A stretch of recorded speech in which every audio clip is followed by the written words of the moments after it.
Le FIRCA a initié du 18 au 20 février 2013, sous l'autorité du ministère des Ressources animales et halieutiques MIRA et en accord avec l'interprofession porcine ivoirienne Interporci, un atelier de planification des projets de la filière porcine.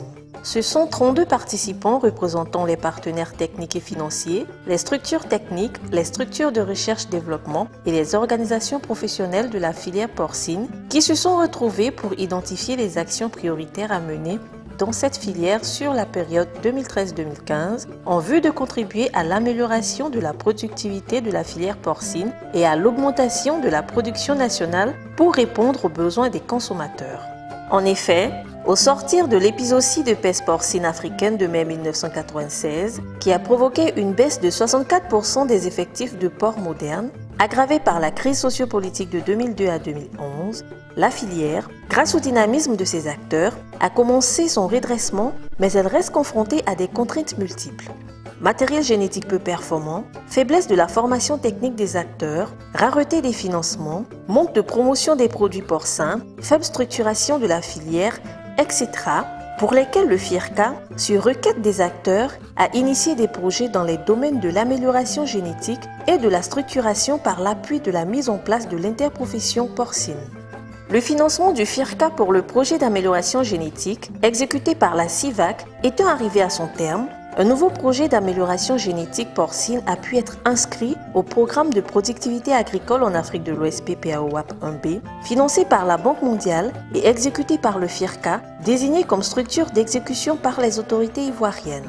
Pour répondre aux enjeux futurs du marché des produits porcins en termes de qualité, de quantité et de présentation, de gros efforts sont indispensables pour permettre un redécollage réel de la filière porcine. Au sortir de ces 3 jours de travaux, ces participants ont identifié 48 projets et retenu 9 comme projets prioritaires qui ont fait l'objet de fiches projets et soumis au FIRCA dans le cadre du PARFACI pour les 3 prochaines années 2013-2015. La mise en œuvre de ces projets permettra à la filière d'améliorer le niveau de professionnalisation et d'autonomisation de ses acteurs et de relever les enjeux futurs du marché des produits porcins tout en relevant le niveau de revenus des porciculteurs grâce à une amélioration de leur productivité.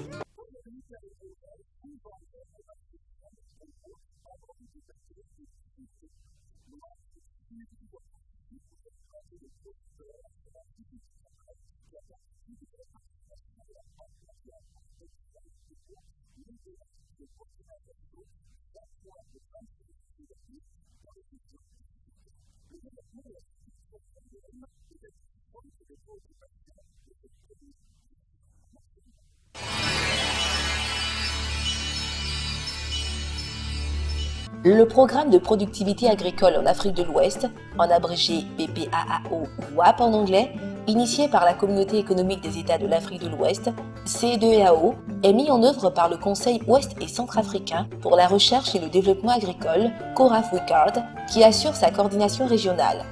Son financement est assuré principalement par la Banque mondiale, appuyé par divers fonds fiduciaires multidonateurs. Ce projet couvre 13 pays de la zone CEDEAO et vise comme objectif l'amélioration de la productivité agricole dans le secteur des productions alimentaires, tout en favorisant l'intégration régionale comme instrument de promotion d'une croissance partagée et de réduction de la pauvreté en Afrique de l'Ouest. Depuis son démarrage, le PPAAO WAP Côte d'Ivoire a nécessité le décaissement d'un montant d'1 392 546 563 francs CFA.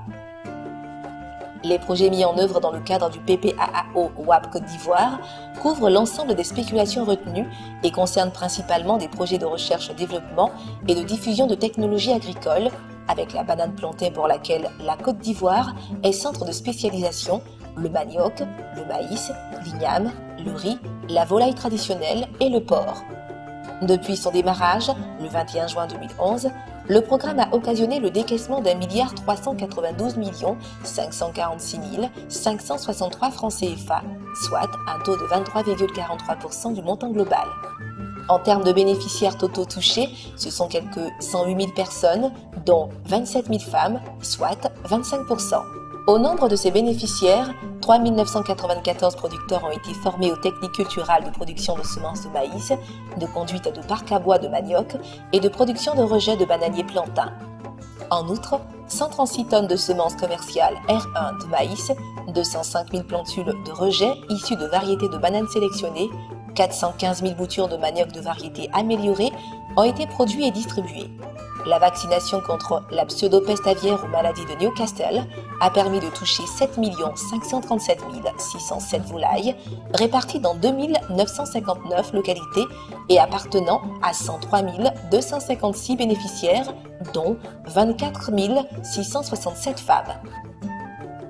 Concernant la filière porcine, une ferme d'amélioration génétique a été installée à Azaguié et les premières expérimentations sont en cours pour la production de géniteurs performants à mettre à la disposition des éleveurs.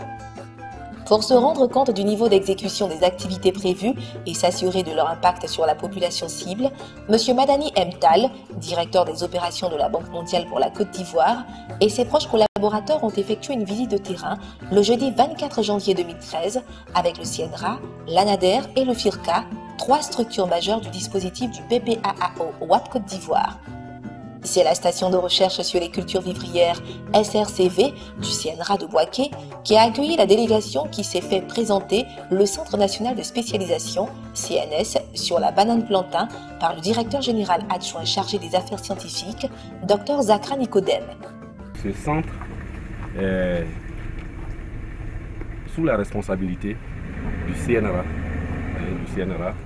avec des partenaires, l'ANADER, le IDT, l'ESA qui est l'école supérieure d'agronomie. Nous avons eu à produire 350 000 rejets. Le WAP nous a demandé de produire 1 million. Donc c'est le programme qui est aujourd'hui développé.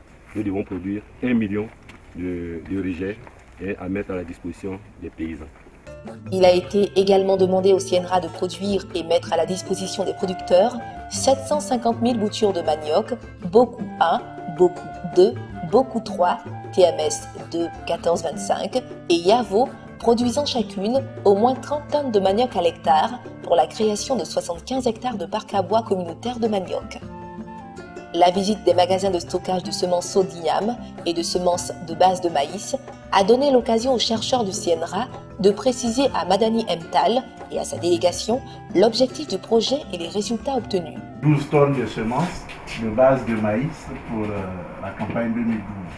Voici les 12 tonnes conditionnées en sacs de 25 kg chacun. Un sac correspond à 480 hectares.